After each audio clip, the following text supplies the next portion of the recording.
It's January 5th, 2026. The new year has barely begun, and already the air in Washington is thick with tension and anticipation. The city is buzzing with rumors, headlines, and the kind of political drama that feels almost scripted, except it's all too real. I'm at my desk, prepping for another day of interviews, when Senator Mark Kelly of Arizona steps onto my show. He's calm, collected, but there's a seriousness in his eyes that tells me this isn't just another routine appearance. Mark Kelly isn't your average senator. Before politics, he was a Navy combat pilot, flying dangerous missions and earning the rank of captain. He's a decorated officer, respected by his peers, and as if that wasn't enough, he's also an astronaut. A rare breed who's actually left the planet. He's literally seen the world from space, gazed down at Earth from the International Space Station, and experienced the kind of perspective most of us can only dream about. It's the kind of background that commands respect in any room, but today, space is the last thing on his mind. He's not here to reminisce about zero gravity or shuttle launches. Instead, he's here because the Pentagon, under the Trump administration, is threatening to demote him, not as a senator, but retroactively in his retired military rank. It's an unprecedented move, one that's left even seasoned political observers scratching their heads. Imagine your high school principal calling you decades after graduation to punish you for a prank you barely remember.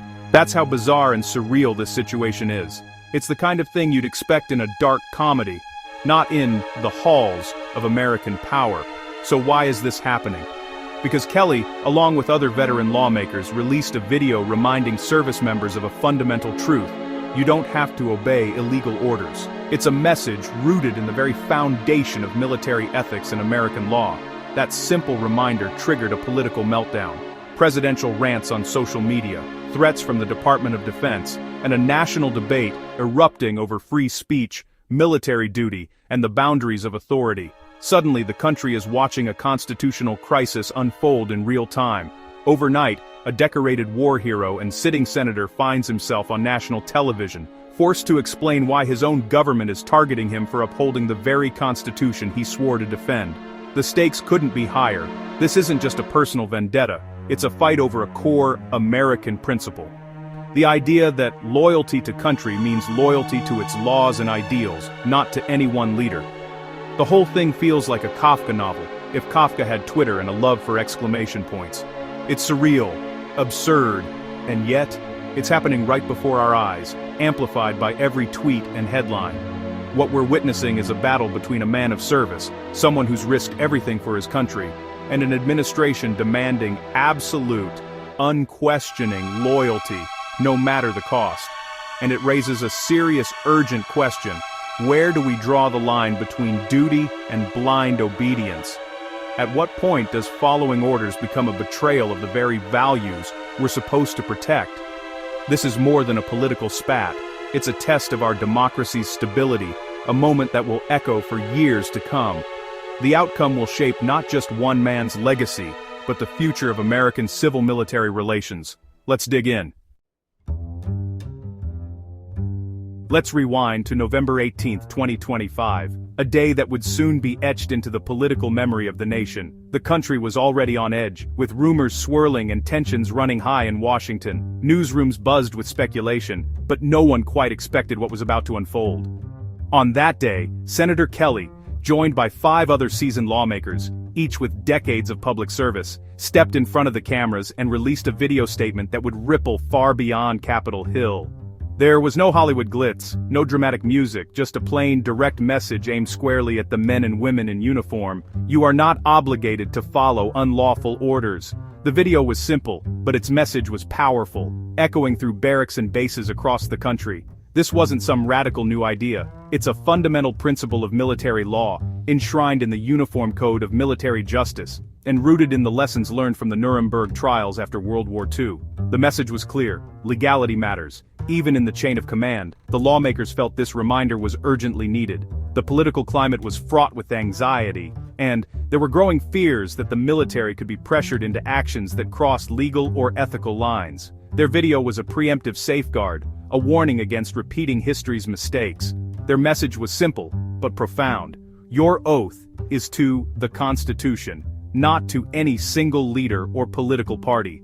The foundation of American democracy depends on that loyalty. In many ways, it was a civics lesson delivered at a critical moment, a reminder of the checks and balances that keep democracy alive, and the responsibilities that come with power. You might expect such a message to be uncontroversial, maybe even overlooked in the daily flood of news. After all, it was just a restatement of long-standing principles. Instead, the video ignited a firestorm. It was interpreted by some as an act of defiance, even subversion, rather than a call for ethical conduct. In the Trump administration's loyalty-obsessed world, any perceived challenge to authority was seen as a direct threat, and this message could not go unanswered. The video was quickly reframed by critics as an attack on the commander-in-chief, rather than a defense of the Constitution. The lines between patriotism and partisanship blurred almost instantly. What should have been a routine affirmation of military ethics became a political flashpoint, debated on cable news, and dissected on social media. The stage was set for a dramatic showdown, with both sides digging in and the nation watching closely. And as the first reactions rolled in, it was clear. The response was about to get explosive, and the story was only just beginning.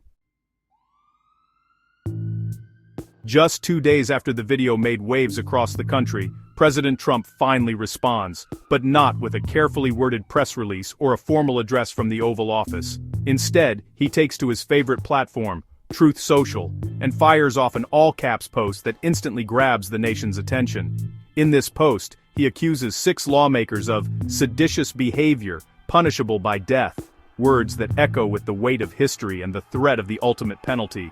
Yes, you heard that right. All because these lawmakers reminded military personnel of their legal duty to the Constitution, not to any one leader. For that, Trump invokes the most severe punishment imaginable.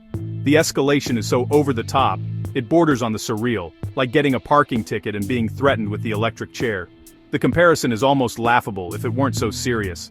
The very next day, Trump attempts to walk it back on Fox News Radio. He insists he's not actually threatening anyone with death. He's just pointing out the law, as if that makes it any less chilling. But the message is unmistakable. In this new reality, dissent is equated with treason. The line between disagreement and criminality is being deliberately blurred. This wasn't just a late-night rant. It was a calculated signal to his supporters and political allies. These lawmakers, especially Senator Kelly, are now marked as enemies of the cause. The accusation of sedition didn't just stir up controversy. It set the stage for the Pentagon's next, highly consequential move. What began as a straightforward video quickly morphed into a nationwide loyalty test, with everyone watching to see who would fall in line. And for those who dared to speak up, like Senator Kelly, it put a very real target on their backs, turning them into symbols of resistance but also of risk. The machinery of government, once designed to protect democracy, was now on the verge of being weaponized against its own. The stakes, already high, had just skyrocketed. Every decision now carried historic weight. And the consequences, for everyone involved, would be nothing short of unprecedented. Once Trump called it sedition, the Pentagon, led by Secretary Pete Hegseth, jumped in. Hegseth, a Fox News personality with little experience running the military, was seen as Trump's loyalist. The Pentagon announced an investigation into Kelly, ignoring the other lawmakers, focusing on the one whose military record they could touch.